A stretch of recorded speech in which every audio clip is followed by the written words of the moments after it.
Өзгөде ақпаратқа тоқталсақ, раритетті автокөліктер Петропавлда тоғысты. Демалыс күндері облыс орталығына Жеңіс бәріне ортақ халықаралық медиа экспедициясы келді.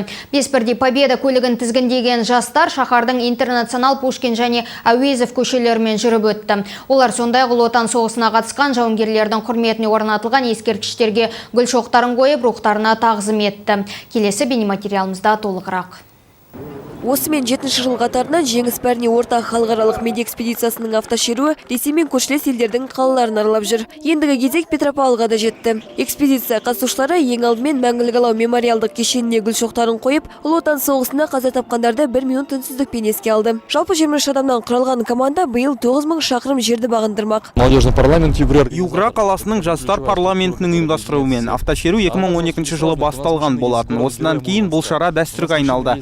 Биыл шеруімізді Нижневартовск қаласынан бастадық. Қазақстанға бірінші рет келіп отырмыз. Барлық аумақтарды сирек кездесетін 5-бірдей ГАЗ М20 Победа көлігімен аралап жүрміз. Бұл Андрей Фунтовтың көлігі. Ол аталмыш медиа экспедицияға 3-ші рет қатысып отыр. Азамат өзінің темір тұлпарын осыдан 10 жыл бұрын 20 000 рубльға сатып алған екен. Содан бастап көлігіне жақсы күтім жасайды. Жарты жыл сайын жөндеуден өткізіп, әрлеп сырлап отырады. Эта машина выпущена в 1955 году. Бұл машина 1955 жылы шығарылған. Көлік ескі болған соң кез келген уақытта сынып қалуы мүмкін. Сондықтан әрқашан құрал саймандарын бірге алып жүрем. Көшеде кейбіреулері бұл көлікпен суретке түсуді өтінеді. Енді біреулері жүргізіп көруді сұрайды.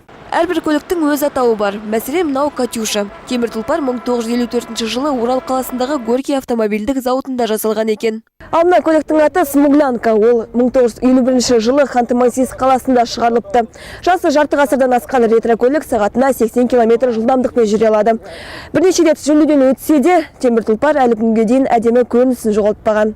Экспедиция қатысушылары ретро көліктерін тізгіндеп 314-ші атқыштар дивизиясының құрметіне орнатылған ескерткішке де келіп қалды. Бұл жерде де олар ескерткішке гүл шоқтарын қойып, жауынгерлердің рухына тағзым етті. Кейін экспедиция мүшелері облыстық тарихи өлкетану музейіне аттанды. Мұнда қалалық ардагерлер кеңесінің өкілдері меймандарға осындай шараны ұйымдастырған үшін алғыстарын білдіріп, соғысқа қатысқан ерлердің есімі жазылған 2 кітапты сыйлады. Сонымен қатар қарттардың бірі өзі жазған өлеңнен үзінді оқып берді.